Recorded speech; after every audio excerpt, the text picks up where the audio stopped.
우리 그림 하나를 보겠습니다. 한번 띄워주시죠. 네, 이 그림 보신 적 있나요? 누구의 작품일 것 같으세요? 네, 샤갈의 작품입니다. 샤갈의 이삭의 희생이라는 작품입니다. 샤갈은 유대인이었습니다. 그의 나이 한 80이 다 돼서 그린 그림이라고 합니다. 이 그림을 조금 작아서 잘 보이실지 모르겠지만 이 그림을 한번 자세히 한번 보세요. 이야기들이 담겨 있습니다. 제일 먼저 보이는 이야기는 어떤 이야기죠? 네, 아브라함이 이삭을 바치는 장면입니다. 이거는 대략 한 기원전 2000년경에 일어난 사건입니다. 그 뒤쪽을 한번 봐보세요. 또 어떤 이야기가 있나? 잘 보이시나요? 잘 안 보이시거든요. 저 오른쪽에 보면 십자가를 지고 가시는 예수님이 있습니다. 이삭 사건이 있은 지 2000년 뒤에 일어났던 일입니다. 또 한번 자세히 보시면 저 맨 오른쪽 구석 제일 위를 한번 보세요. 잘 안 보이시죠? 나중에 집에서 한번 보시고 거기에 그 아우슈비츠에 있는 유대인들의 모습들이 그려져 있습니다. 십자가 사건이 있은 지 2000년 뒤에 일어났던 그러한 일이죠. 이렇게 이 작품에는 이 한 공간 안에 한 4000년가량의 그 기간 동안 있었던 그런 이야기들이 담겨져 있습니다.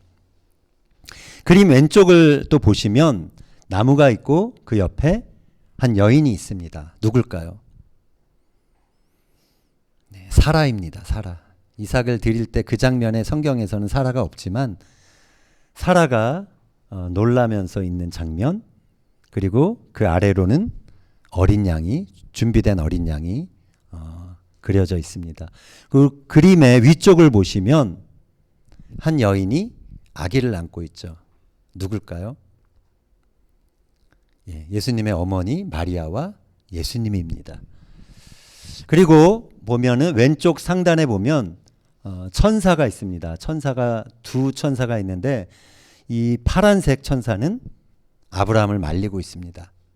그리고 맨 위에 하얀 천사는 손으로 뭘 가리키고 있어요. 십자가를 지고 가시는 예수님과 그 아우슈비츠에서 고통당하는 사람들 쪽을 향해서 손을 뻗쳐서 가리키고 있습니다. 자, 이 그림이 무엇을 말해주고 있을까요? 오늘은 제가 이 작가를 잘 모르기 때문에 이 작가의 의도와는 상관없이 지극히 저의 개인적인 주관적인 해석으로 이 그림을 분석을 해보고자 합니다. 이 그림을 통해서, 그리고 오늘 함께 나누는 말씀을 통해서 오늘 우리에게 주시는 하나님의 마음을 발견할 수 있기를 바랍니다. 우리 창세기 22장 9절 말씀 한번 같이 읽겠습니다. 하나님이 그에게 일러주신 곳에 이른지라 이에 아브라함이 그곳에 제단을 쌓고 나무를 버려놓고 그의 아들 이삭을 결박하여 제단 나무 위에 놓고. 아브라함은 이삭을 제단 나무 위에 그렇게 결박을 합니다. 유대인들은 이 사건을 아케다라는 말로 부릅니다. 아케다. 아케다라는 말은 아카드, 결박하다라는 동사에서 온 명사형입니다. 바인딩, 결박이라는 뜻이죠. 오늘의 키워드는 아케다입니다. 결박. 좀 잘 기억해 주시고요. 이것은 그냥 아무 것이나 묶는 것을 말하는 게 아닙니다. 제사로 드려지기 위해서 묶는 것을 말합니다. 그것은 묶인 것과 일체가 된다. 묶인 그것과 일체가 된다라는 뜻입니다. 곧 희생제물로 드려지는 것을 의미합니다. 창세기 22장에서 이삭은 아버지의 손에 순순히 결박당하는 어쩌면 좀 수동적인 그러한 인물로 그려집니다.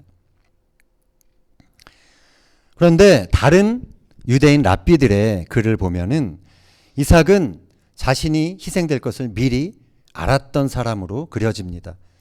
그리고 기꺼이 아버지의 손에서 죽음을 받아들이는 영웅적인 인물로 그려지고 있습니다. 심지어 이삭은 아버지께 부탁을 합니다. 내 손을 묶어달라고. 내가 무의식 중에 그냥 아버지가 칼로 들 때 그것을 내가 막아서 저항하지 못하도록 내 손을 묶어달라고 그렇게 했다라고 이 랍비들은 또 다른 글에서 기록을 하고 있습니다. 창세기 22장 8절 같이 읽어보겠습니다. 아브라함이 이르되 내 아들아 번제할 어린 양은 하나님이 자기를 위하여 친히 준비하시리라 하고 두 사람이 함께 나아가서.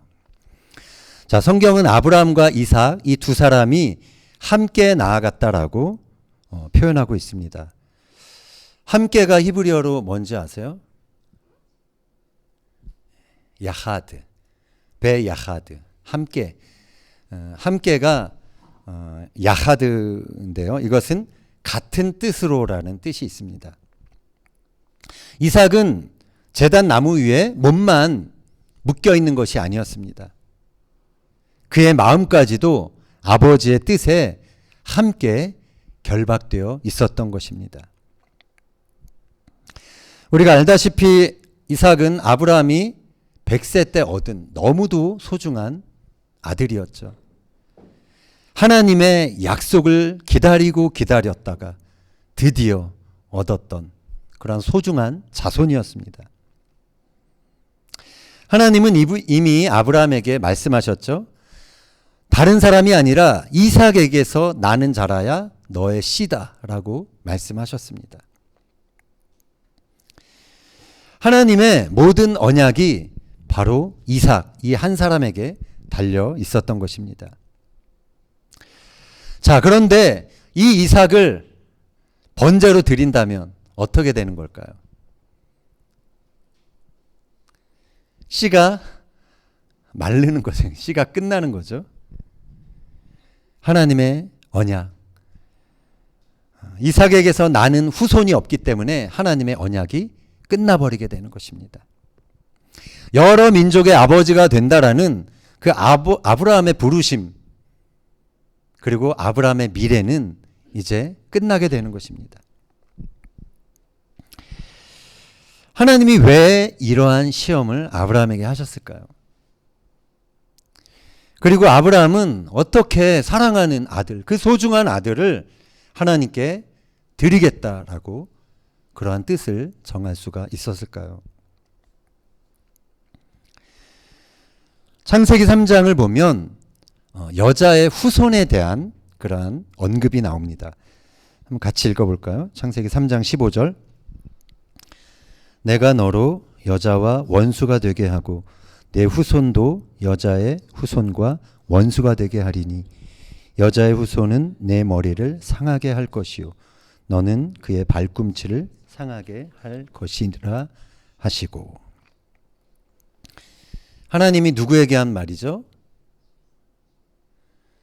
하나님이 사탄에게, 뱀에게 하신 말씀입니다. 인류에게 주어졌던, 아담이 불순종함으로 말미암아 인류에게 주어졌던 그 저주를 이제 역전시킬 여자의 후손이 앞으로 나올 것이다. 그렇게 뱀을 향하여 예언하는 그러한 장면입니다. 자, 여기서 후손은 히브리어로 제라입니다. 제라. 제라는 씨라는 뜻이 있습니다. 아브라함 역시 셈의 계보를 이어서 태어난 자손이었습니다. 셈의 후예였습니다. 그래서 누구보다도 이 하나님의 예언의 말씀, 여자의 후손이 나올 것이다라는 이 말씀을 잘 알고 있었을 것입니다.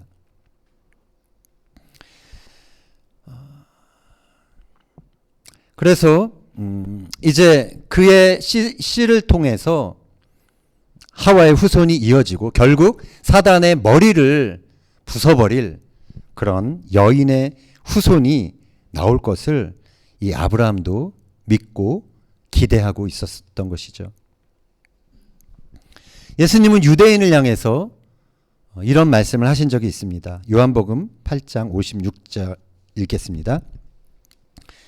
너희 조상 아브라함은 나의 때 볼 것을 즐거워하다가 보고 기뻐하였느니라.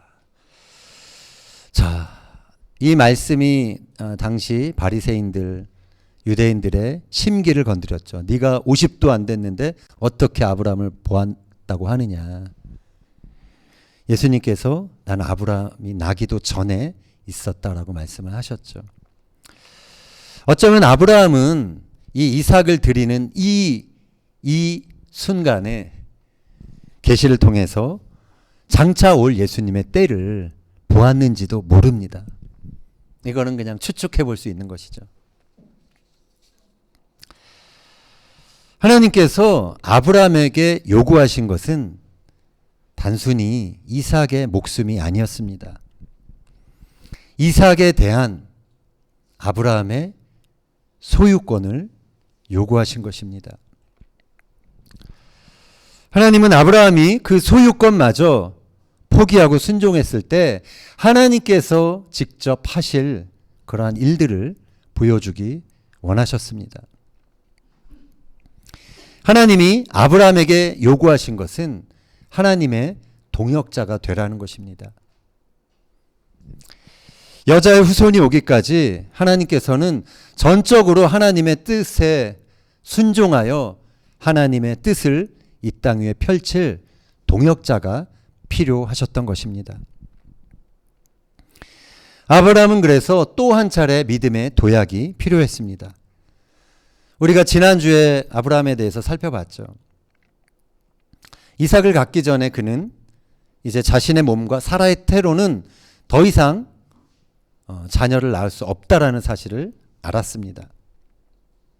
하나님의 약속이 성취될 근거가 더 이상 자신들에게는 없다라는 사실을 알았습니다. 그러나 그는 바랄 수 없는 중에 바라고 믿었고 결국 그 믿음에 따라 약속의 자녀를 얻게 된 것이죠. 이삭을 갖게 된 후에 하나님께서는 아브라함의 믿음을 한 차원 더 높은 곳으로 이끌어 주기를 원하셨습니다. 그래서 말씀하시죠. 내 아들아, 내 사랑하는 독자 이삭을 바쳐라. 우리는 이런 명령을 받지 않아서 잘 느껴지지 않을 수 있습니다. 그러나 한번 생각해 보았으면 좋겠습니다. 사랑하는 아들을 제물로 바쳐야 하는 아버지의 심정은 어땠을까요? 그 영혼의 고통은 이루 말할 수 없었을 것입니다. 아브라함은 하나님의 명령에 따라 아들을 결박합니다. 이삭을 결박하면서 자신의 욕심, 자신의 자아, 자신의 계획, 그리고 모든 의심과 두려움까지도 그곳에 묶어버려야 했습니다. 그리고 오직 하나님께만 자신의 모든 것을 맡겨야 했습니다. 아브라함이 이삭을 묶고 있는 동안 하나님께서는 그것을 보시면서 이러한 독백을 하셨을 것 같습니다.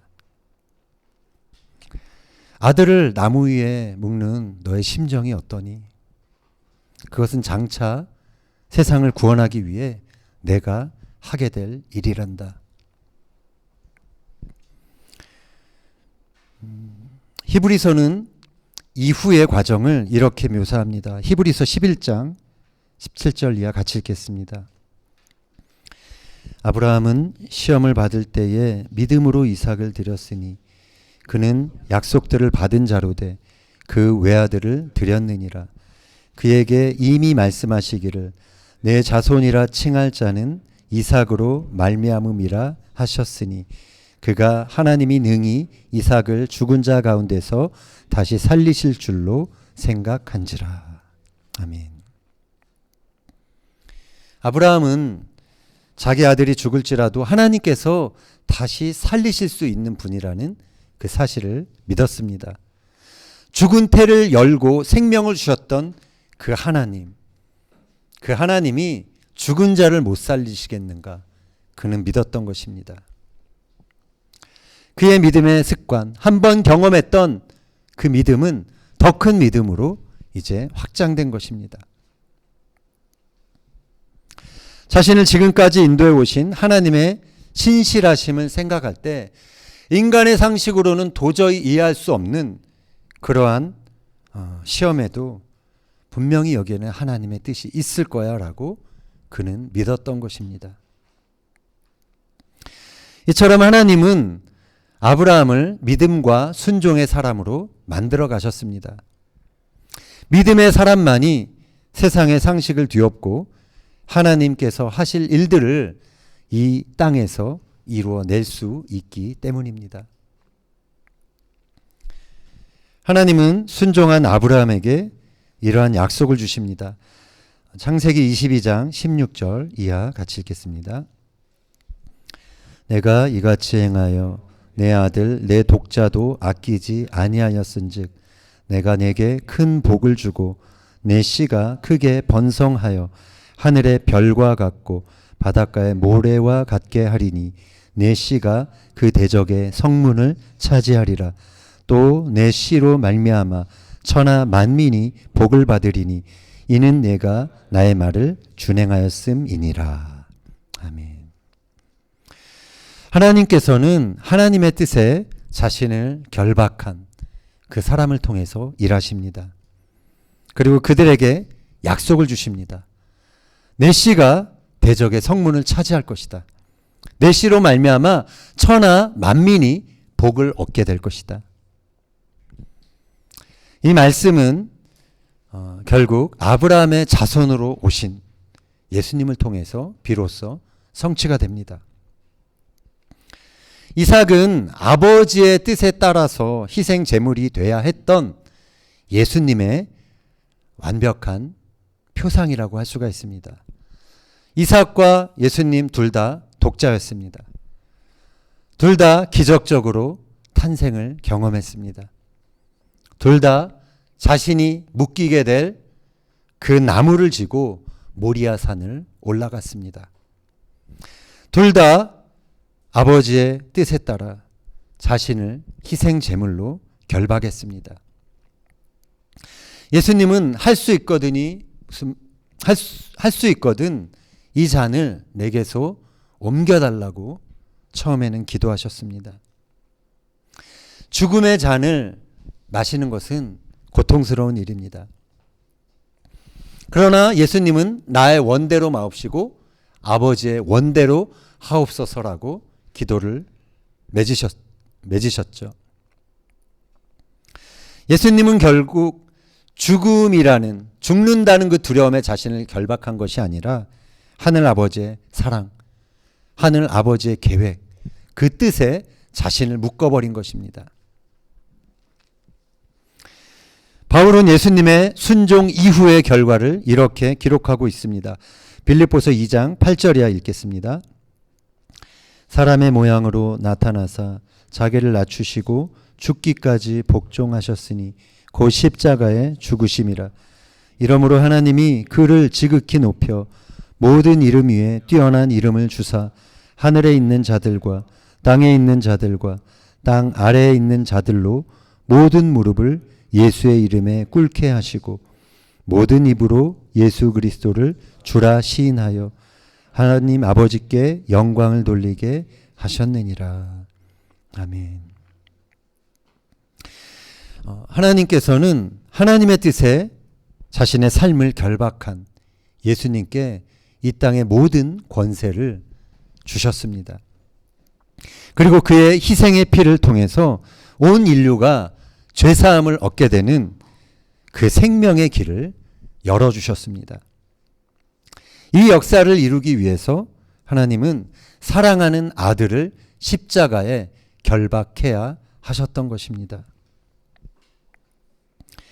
오늘 우리가 처음에 읽었던 본문은 하나님의 사랑을 이렇게 말합니다. 다시 한번 요한복음 3장 16절 읽겠습니다.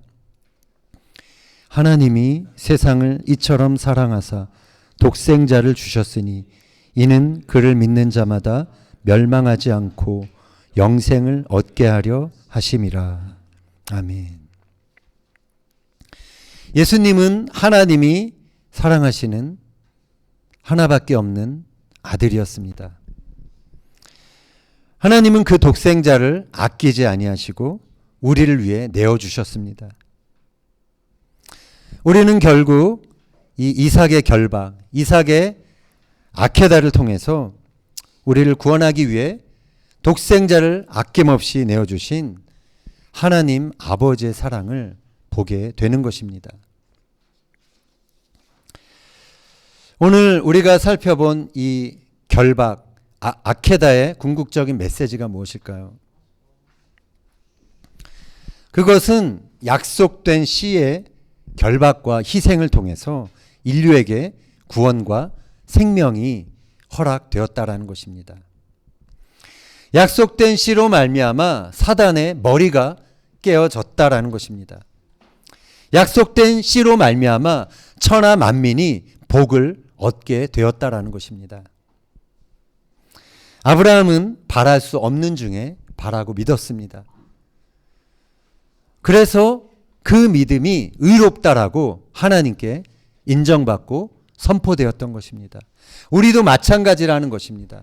우리도 예수를 죽은 자 가운데서 살리신 하나님을 믿는다면 그 믿음을 하나님께서는 의롭다라고 칭해 주시는 것입니다. 창세기 22장 14절 같이 읽겠습니다. 아브라함이 그 땅 이름을 여호와 이레라 하였으므로 오늘날까지 사람들이 이르기를 여호와의 산에서 준비되리라 하더라. 아멘. 우리 여호와 이레라라는 그런 표현 들어보셨죠? 예, 하나님이 준비하신다. 그렇게 이제 많이 알고 있습니다. 이삭이 결박되었던 곳, 그곳은 모리아 땅에 있는 산이었습니다. 모리아 산이었죠. 모리아는 보다라는 뜻이 있습니다. 모리야, 야는 이제 여호와 야훼를 말하죠. 보다 라아라는 동사와 하나님이 결합된 그러한 단어입니다. 그래서 여호와께 보여지다라는 뜻이 있습니다. 아브라함은 이후에 이 모리아 땅의 이름을 여호와 이레라 이렇게 부릅니다. 여호와 이레는 하나님이 보신다라는 뜻입니다. 하나님께서는 이 모리아 땅에서 아브라함의 순종을 보셨습니다. 그리고 아버지의 뜻에 따라 순순히 순종하여 나무 위에까지 결박당한 그 이삭의 순종도 보셨습니다. 이후에 이 모리아 땅에는 성전이 세워집니다. 그리고 같은 모리아산 위에서 하나님의 아들이 십자가에 결박을 당합니다. 여기서 여호와의 산에서 준비된다는 말을 직역을 하면 여호와의 산에서 보게 된다라는 뜻입니다. 인류는 이 모리아 산에서 인류를 위해 희생제물로 십자가에 달리신 예수 그리스도를 보게 된 것입니다. 여호와 이레의 하나님은 우리가 보지 못하는 것을 미리 보시는 하나님이십니다.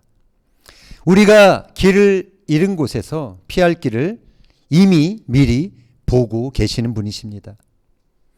우리가 죽을 것 같은 그런 상황 속에서도 하나님은 우리를 보고 계십니다. 하나님은 아우슈비츠의 그 절망스러운 밤도 지켜보고 계셨던 분이었습니다.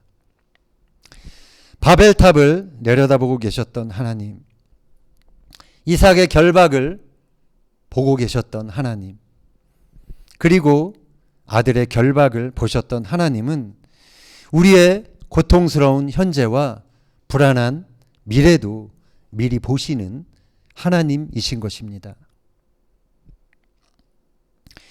하나님의 관심은 오늘도 변함이 없으십니다. 하나님은 주님이 다시 오실 때까지 믿음으로 순종할 당신의 동역자들을 찾고 계십니다. 사도 바울은 이 하나님의 관심을 알고 이렇게 말했습니다. 갈라디아서 2장 20절 같이 읽겠습니다. 내가 그리스도와 함께 십자가에 못 박혔나니 그런즉 이제는 내가 사는 것이 아니요 오직 내 안에 그리스도께서 사시는 것이라. 이제 내가 육체 가운데 사는 것은 나를 사랑하사 나를 위하여 자기 자신을 버리신 하나님의 아들을 믿는 믿음 안에서 사는 것이라. 아멘. 바울은 그리스도와 함께 내가 십자가에 못 박혔다라고 선언합니다. 그는 자신의 삶을 십자가에 스스로 묶어버린 것입니다. 나를 사랑하사 나를 위하여 자기 자신을 버리신 하나님의 아들께 자신의 삶을 결박시킨 것입니다. 그분과 하나로 분리될 수 없는 그러한 하나로 엮여지게 된 것이죠. 여러분은 지금 무엇에 묶여 있습니까? 우리는 우리의 의도와 상관없이 우리의 원함과 상관없이 이 세상을 살아가면서 많은 것에 묶이는 우리들의 모습을 보게 됩니다.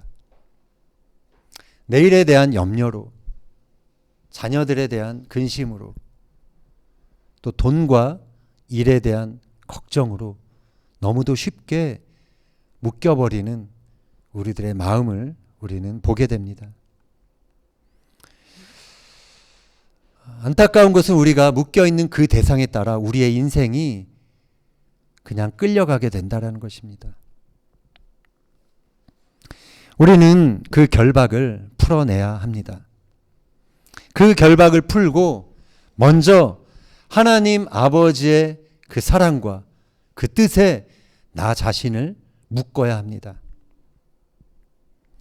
바울이 말합니다. 로마서 8장 32절 읽겠습니다.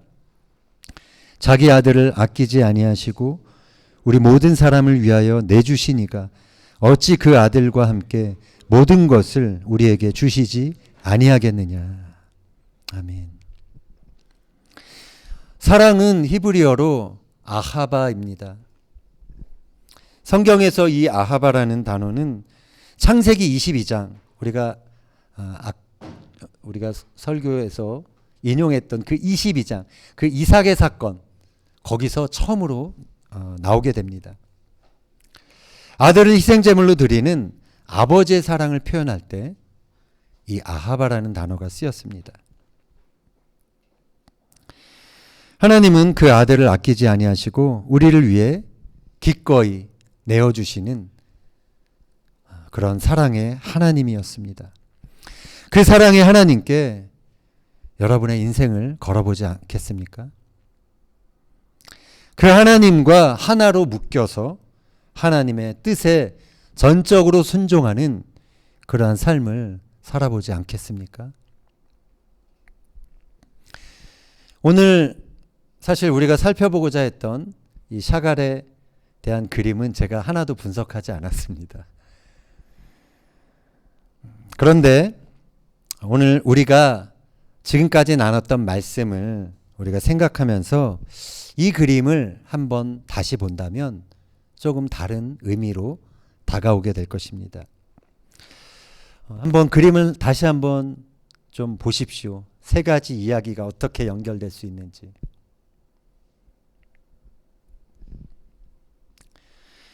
이삭의 결박, 예수님의 결박, 그것은 아버지의 사랑을 믿고 순전히 따른 사랑의 결박인 것입니다. 그 순종은 사망의 권세를 깨뜨리고 죽어도 다시 사는 생명의 역사를 이 땅에 시작했습니다. 주님이 다시 오시기까지 사탄은 이 땅에 살아가는 우리들을 계속해서 위협할 것입니다. 죽음으로 두려움으로 그렇게 우리를 묶으려고 할 것입니다. 그러나 예수님은 이미 사망을, 그 권세를 패하셨습니다. 그리고 십자가의 사랑으로 생명의 역사를 시작하셨습니다. 바라기는 그 하나님의 사랑, 아들을 아끼지 않고 우리에게 주신 그 사랑에 우리의 삶이 매여 주님의 십자가의 길을 즐거이 기꺼이 따라가는 저와 여러분이 되기를 예수님의 이름으로 축원합니다.